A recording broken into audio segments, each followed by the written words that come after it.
Kenapa saya perlu ikut mazhab? Adakah boleh kita beramal dengan semua mazhab dalam Islam? Jutaan pengikut-pengikut mazhab.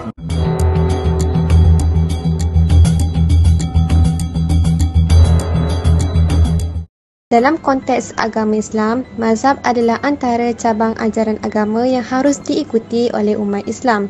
Mazhab ini didefinisikan sebagai satu bahagian dari ilmu fiqh di mana aliran, fahaman atau ajaran dalam bidang-bidang tertentu perlu diketahui oleh setiap umat Islam. Melalui mazhab, umat Islam dapat memahami setiap hukum hakam yang berlaku dalam agama, terutamanya dalam ibadah. Mengikut pendapat ulama Sunni, mazhab muktabar yang boleh dibuat pendapat dan beramal untuk umum adalah 4 mazhab iaitu Syafi'i, Maliki, Hanafi dan Hambali. Justeru, bagaimana mazhab ini boleh dijadikan rujukan bagi umat Islam? Ikuti perkembangan temu bual bersama Ustaz Abdul Wahab dalam pengulasan lanjut berkenaan soalan tersebut.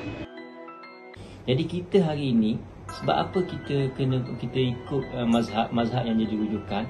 Sebab kita tak tahu apa yang rahsia di sebalik satu-satu perkataan Nabi SAW. Semua bahasa Arab kita lemah semuanya. Dan kita tak tahu situasi pada zaman Nabi itu macam mana. Yang tahu apa? Ulama-ulama mazhab ni yang dah bukukan, yang mana dia tahu daripada semuanya. Jadi kita kata kenapa mazhab ni jadi rujukan? Sebab mazhab tu dah seperti satu adunan. Satu adunan yang dah disediakan oleh orang tu. Tunggu kita untuk minum je. Bukan yang kita nak buat satu-satu yang kita tidak ada keupayaan, ada ilmu tentang itu. Sebab tu wajib kita ni bermazhab kalau kita di tahap orang yang taklid. Kita tak pandai Al-Quran, tak pandai hadis, kita tak mahir pendalilan. Jadi kita kena ikut mazhab. Kalau tak, kita akan jadi rosak.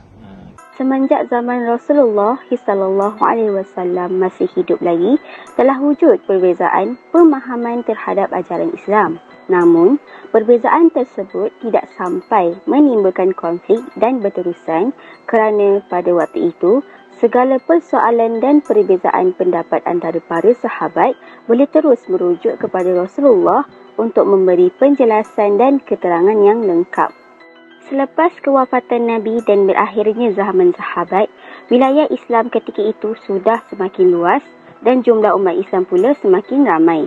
Hal ini menyebabkan muncul perbezaan pemahaman tentang dalil-dalil Al-Quran dan As-Sunnah seperti masalah wuduk, bersuci, sembahyang dan masalah-masalah fiqh yang lain. Maka, lahirlah aliran mazhab yang pelbagai. Apabila kita melakukan ibadat, ia pasti bersumberkan kepada Quran dan Sunnah. Kita tak boleh buat ibadat ikut suka hati kita.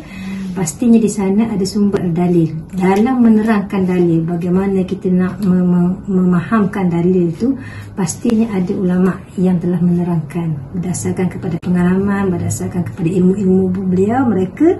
Mereka akan keluarkan hasil daripada pemahaman mereka terhadap dalil yang ada berkaitan dengan ibadat tersebut, seperti solat contohnya. Jadi kalau kita memahamkan apa yang dalil sebut tanpa merujuk kepada pakar-pakar dalam bidang agama, pastinya mengikut kemahuan sendiri, mengikut kefahaman sendiri. Jadi ulama terdahulu telah membincangkan tentang isu fiqh sehingga mereka ada pandangan yang berbeza berdasarkan kepada dalil, mungkin kepada cara istinbat hukum, cara mengeluarkan hukum. Maka dalam mazhab, dalam fiqh kita ada 4 mazhab utama, mazhab Hanafi, Hambali, Syafi'i dan Maliki. Jadi 4 mazhab ni lah kita mengikut pandangan mereka, berasaskan kepada mereka mengeluarkan hukum berdasarkan kepada dalil juga. Cumanya mereka telah bertafsir yang berbeza. Jadi kita perlu kepada mengikut mazhab supaya ibadat kita tu berasaskan kepada kefahaman para mujtahid yang layak mengeluarkan hukum. Kita bukan mujtahid, kita hanya pengamal. Umat Islam di Malaysia dikenali sebagai pengganut mazhab Syafi'i yang setia. Pengaruh mazhab Syafi'i yang sudah sebati dalam jiwa masyarakat ini menyebabkan wujud satu perasaan tidak selesa apabila ada unsur-unsur pengaruh mazhab lain yang cuba dibawa masuk ke dalam masyarakat. Berikutan sedikit ulasan daripada Ustaz Abdul Wahab berkenaan soalan mengapa perlunya kita bermazhab. Kita perlu bermazhab bila kita di tahap orang yang taklid. taklid ni maksudnya kita tak tahu kita tahu mungkin hujah ni Al-Quran kata macam ni, apa hukum solat, kita tahu Al-Quran hadis sebut macam ni, tapi kita tak tahu macam mana cara pendalilan, cara pengambilan dalil, nak faham dari sudut mana.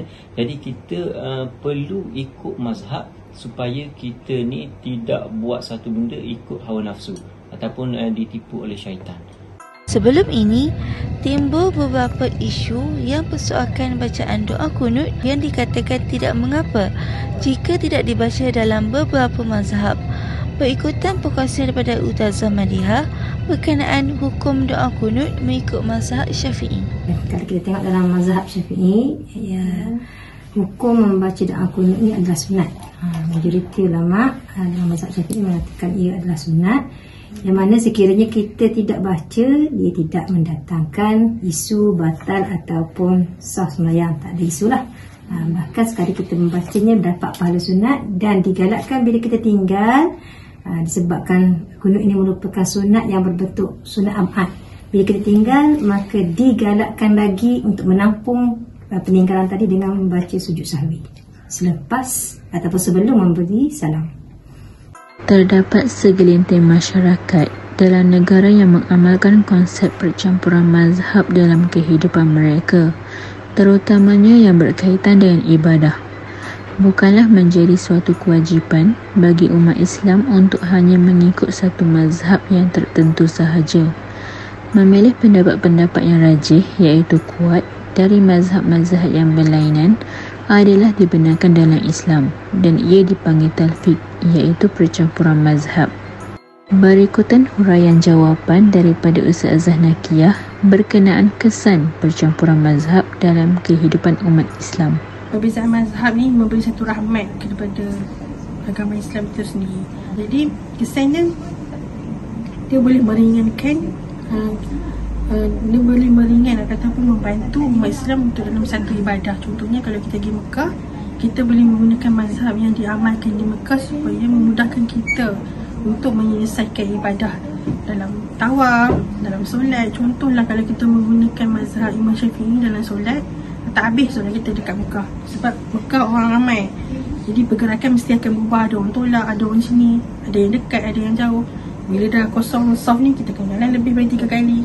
Jadi dia meringankan dan tidak membebankan. Dia memberi kesan yang baik dan memudahkan perjalanan kehidupan umat Islam.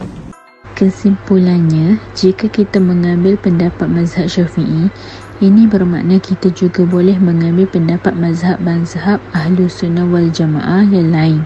Tiada dalil yang mengatakan kita hanya kena mengikut satu mazhab sahaja.